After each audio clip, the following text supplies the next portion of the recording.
नमस्कार, सत श्रीकाल, आदाब। मेरा नाम मनदीप पूनिया है और आप सुन रहे हैं पंजाबी रेडियो यूएस से। मैं एक बार फिर हाजिर हूँ नए बुलेटिन के साथ और शुरुआत करते हैं आज की मुख्य खबरों से। दिल्ली की एक अदालत ने साल 1984 में हुए सिख विरोधी दंगों के दौरान उत्तरी पुल बंगस के इलाके में 3 सिखों के कत्ल के मामले में जगदीश टाइटलर के खिलाफ आरोप तय किए हैं। झारखंड के पूर्व मुख्यमंत्री और झारखंड मुक्ति मोर्चा के बड़े नेता चंपाई सोरेन आज विधिवत रूप से बीजेपी में शामिल हो गए हैं। उन्होंने झारखंड की राजधानी रांची में बीजेपी पार्टी ज्वाइन की है।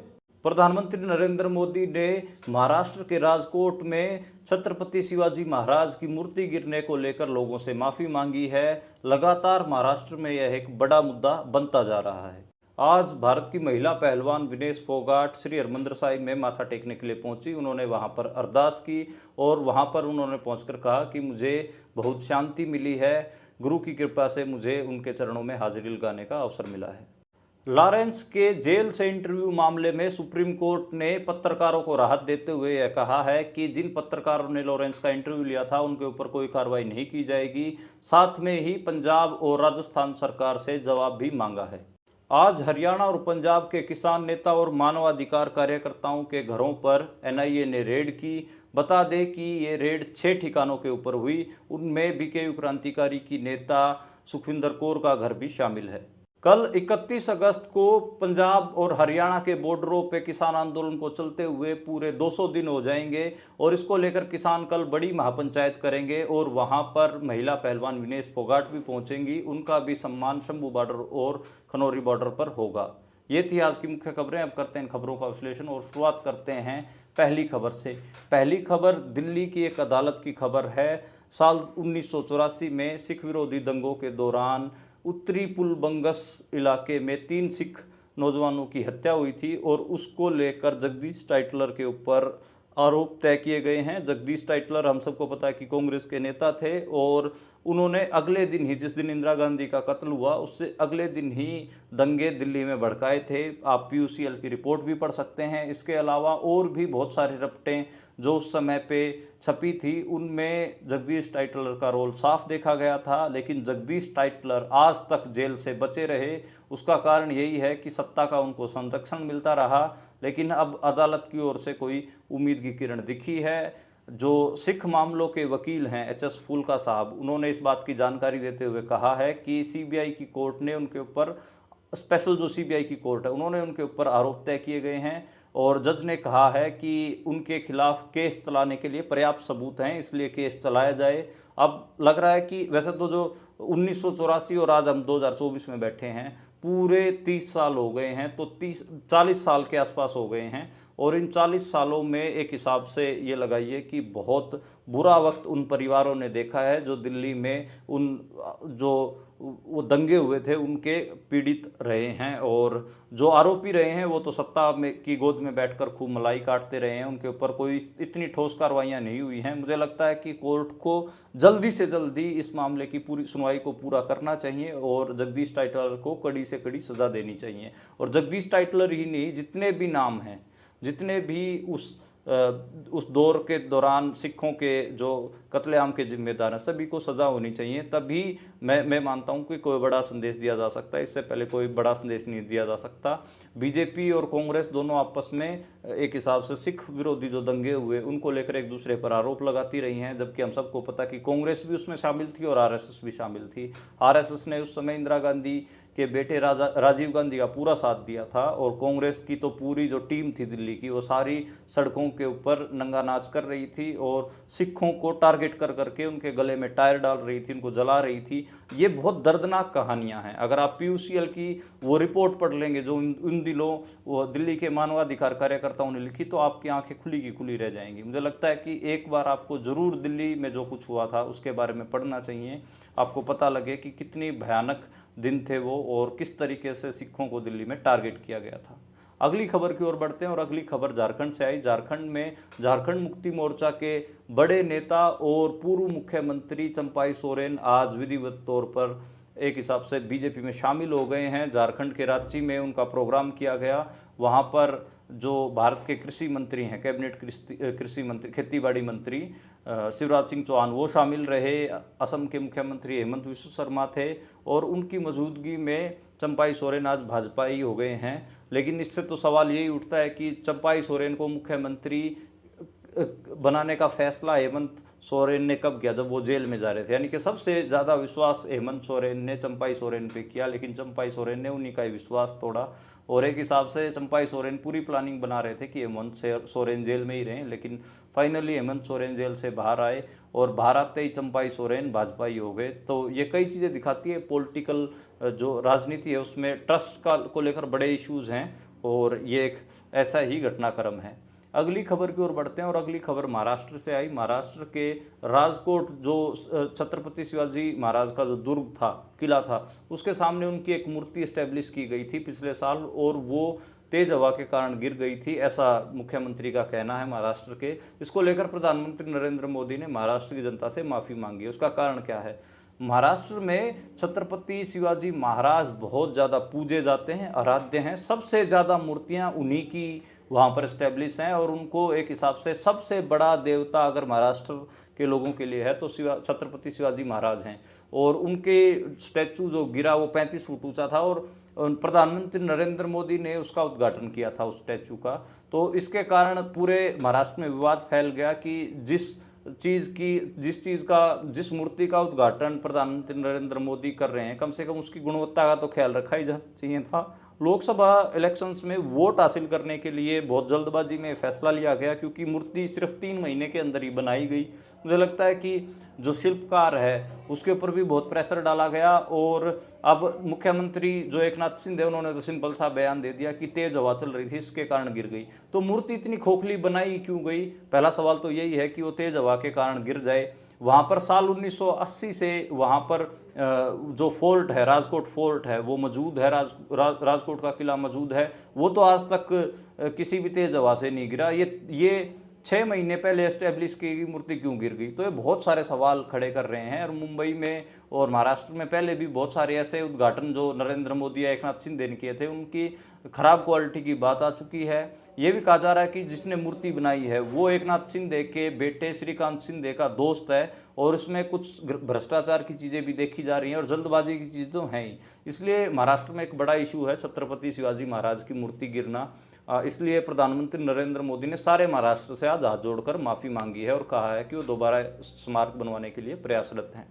अगली खबर की ओर बढ़ते हैं और अगली खबर आज पहलवान विनेश फोगाट श्री अमृतसर साहिब में दरबार साहिब में माथा टेकने के लिए पहुंची और वहां पर उन्होंने पत्रकारों से बातचीत करते हुए कहा कि यहाँ आकर मुझे बहुत अच्छा महसूस हो रहा है। मैं गुरु के चरणों में मैंने माथा टेका है और मैं सकारात्मक ऊर्जा महसूस कर रही हूँ। मैं वाहेगुरु जी से आशीर्वाद लेने आई हूँ, वो मुझे ताकत दें।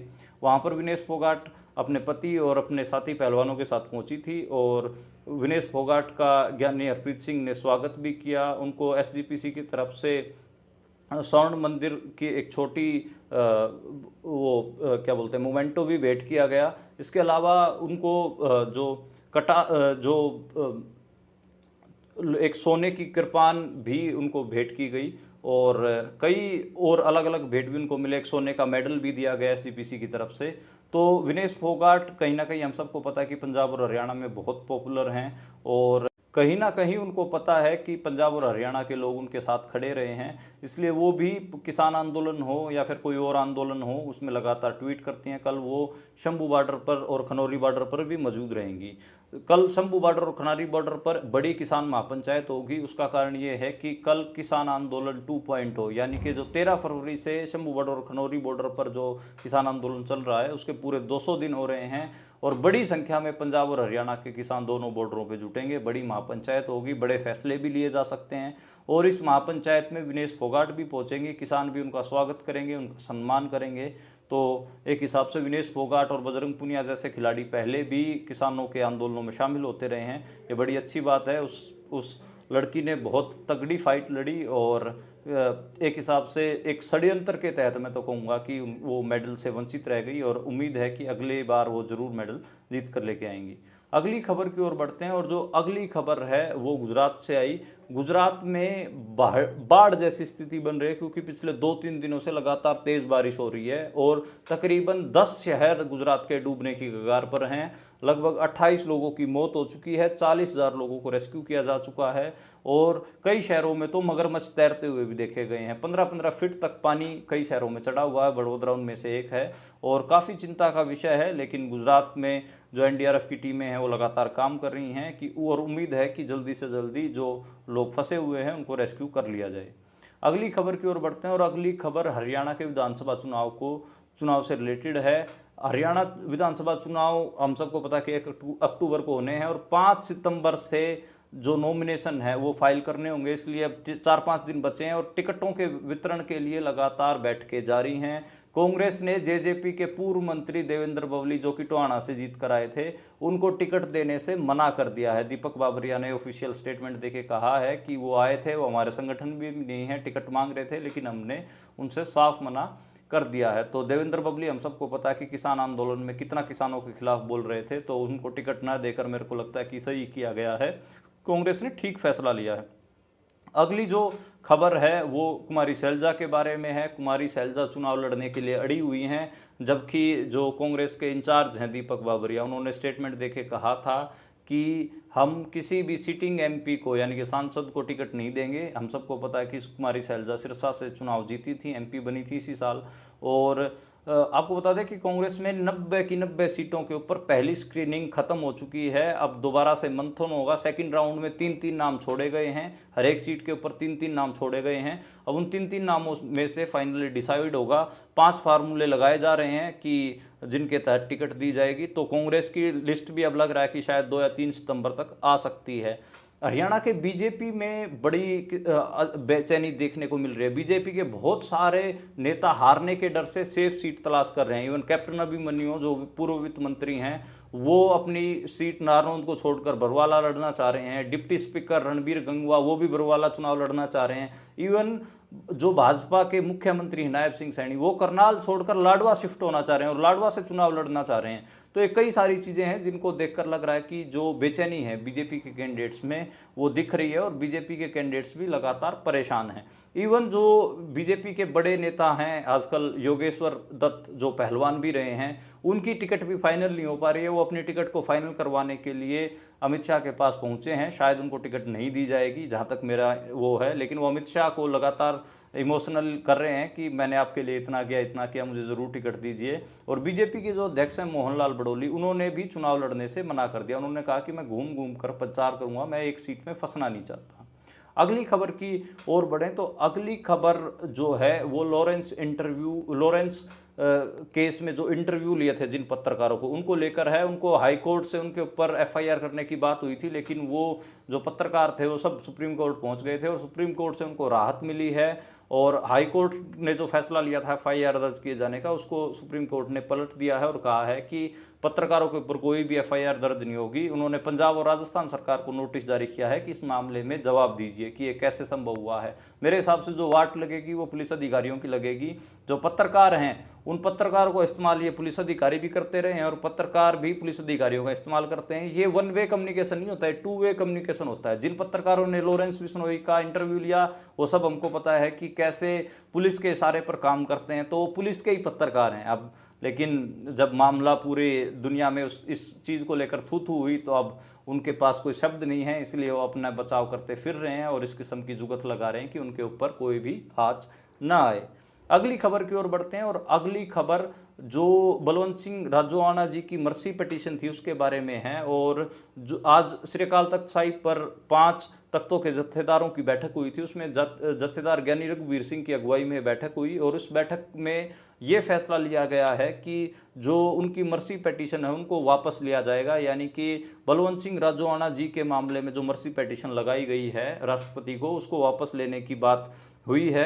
अभी मेरे को पूरी मीटिंग की डिटेल नहीं पता है, मैं कोशिश कर रहा हूँ कि मेरे सोर्सेज से पता चले और उसके बाद मैं आपको कल ज़रूर इसके ऊपर एक अपडेटेड जानकारी दूंगा कि मीटिंग में क्या क्या फैसले हुए हैं। शायद कोई बड़ा फैसला कौम की तरफ से लिया जा सकता है, अकाल तख्त साहिब से लिया जा सकता है। तो अभी इसके मामले में हमें जब तक पूरी जानकारी नहीं आती तब तक हमें वेट करने की ज़रूरत है। अगली खबर, हरियाणा और पंजाब में एनआईए ने आज 6 ठिकानों पे छापेमारी की है। और किन किन ठिकानों पे छापेमारी की है? एक तो किसान नेताओं के, और दूसरा मानवाधिकार कार्यकर्ता या ऐसे वकील जो किसान मजदूरों के साथ खड़े रहते हैं, उनके ऊपर छापेमारी हुई है 6 ठिकानों पे। हरियाणा के सोनीपत में एक पंकज त्यागी हैं, मानवाधिकार कार्यकर्ता हैं, वकील हैं, उनके ठिकाने पे छापेमारी हुई है। चंडीगढ़ में, पंजाब के नया गांव में जो चंडीगढ़ के पास पड़ता है, वहां पर आरती और एडवोकेट अजय, इन दो के घरों के ऊपर छापेमारी हुई है। और बठिंडा के रामपुरा फूल में बीकेयू क्रांतिकारी की नेता सुखविंदर कौर के घर पर भी छापेमारी हुई है। वहां पर इन सभी के ठिकानों पे जितने भी उनको डॉक्यूमेंट मिले या फिर पेन ड्राइव, डिजिटल सामान, किताबें, सब जब्त कर लिया है। एनआईए ने एक लंबी पूछताछ की। सुबह 5 बजे वो रेड करने के लिए आए और जो रेड है 11-12 बजे तक चली, और 11-12 बजे तक पुलिस की हिरासत में, एनआईए की हिरासत में ही रहे। जो रामपुरा फूल में जो किसान नेता हैं सुखविंदर कौर, उनके घर पे जब छापेमारी हुई तो वहां पर आसपास के किसानों को जैसे ही पता चला, सभी किसान उनके घर के बाहर पहुंचने लगे और किसानों ने एक बड़ा डेरा डाल लिया था। और जो एनआईए ने छापेमारी की है, इसमें पंजाब पुलिस भी शामिल थी, पंजाब पुलिस की बस आई हुई थी, और पंजाब पुलिस ने ही ये एनआईए की रेड करवाई है। तो ऐसे में तो भगवंत मान के ऊपर भी सवाल खड़ा होता है कि क्या वो एनआईए का साथ दे रहे हैं जो किसान नेताओं को तंग किया जा रहा है। हम सबको पता है कि पिछले 200 महीने से जो किसान आंदोलन चल रहा है, उसमें सुखविंदर कौर एक बड़ी महिला नेता है, बड़ी किसान नेता है, और उन्होंने ही जो केंद्र सरकार के साथ बातचीत चल रही थी, जब केंद्र सरकार किसान नेताओं के ऊपर दबाव बना रही थी, उन्होंने ही एक मार्के की बात कही, और उन्होंने ही उस दबाव से बाहर निकाला था किसान नेताओं को। और जो खराब समझौता करवाने जा रही थी केंद्र सरकार, उसको नहीं होने दिया था, लेकिन अब उनके ऊपर दबाव बनाया जा रहा है। और एक हिसाब से उनको, जो कंगना रनौत ने जिस हिसाब से नैरेटिव फैलाया था कि जो किसान आंदोलन है वो तो देशद्रोही हैं, विदेश से पैसे आते हैं, आतंकवादी होते हैं, वही नैरेटिव को पुख्ता करने के लिए सब रेड की गई हैं, ताकि जो किसान नेताओं के बारे में नैरेटिव बनाया जा सके कि ये देखो, ये तो देशद्रोही हैं, आतंकवादी हैं। तो इस वजह से ये रेड हुई है। मुझे लगता है कि इस रेड का विरोध किया जाना चाहिए। और पंजाब और हरियाणा में तो किसानों की तरफ से खूब ठीक ठाक इसका विरोध हुआ है, और इसको लेकर ठीक ठाक बातचीत भी हो रही है। शायद मुझे लगता है कि जिन लोगों के ऊपर भी रेड हुई है, उनको दोबारा से एनआईए इन्वेस्टिगेशन करने के लिए बुलाएगी। और इसको लेकर एनआईए की तरफ से तो कोई ऑफिशियल बयान नहीं आया, लेकिन जिन लोगों के घरों पे रेड हुई है, उन लोगों ने मीडिया में आकर अपने बयान दिए, और उन्होंने बताया कि एनआईए ने उनको दोबारा से इन्वेस्टिगेट करने के लिए बुलाया है। इन वकीलों ने और इन किसान नेताओं ने और जो मानवाधिकार कार्यकर्ता हैं, उनकी इतने जो लंबी रेड चली है, उसके डिटेल अपने अकाउंट भी उन्होंने डिटेल में दिए हैं, सारी बातें बताई हैं। और पंजाब में पहले भी बहुत बार एनआईए की रेड हो चुकी हैं। और जो किसान नेताओं के अलावा जो सिख मूवमेंट के लोग हैं, सिख आंदोलन के लोग हैं, उनको भी टारगेट एनआईए करती रही है। और हम सबको पता है कि कई पिछले 3-4 साल से पंजाब बहुत ज़्यादा एनआईए के टारगेट पे है, और गिरफ्तारियां भी बहुत सारी हुई हैं। अब इन मामलों में देखना होगा कि क्या पंजाब के और हरियाणा के जो ये लोग हैं, इनकी गिरफ्तारी होती है या नहीं। लेकिन आज एनआईए ने एक बड़ी रेड की है, और इसको लेकर पंजाब और हरियाणा में खासी बातचीत हुई है। तो आज के लिए इतना ही। कल दोबारा फिर मुलाकात होगी नई बुलेटिन के साथ, नई खबरों के साथ। आप देखते और सुनते रहिए पंजाबी।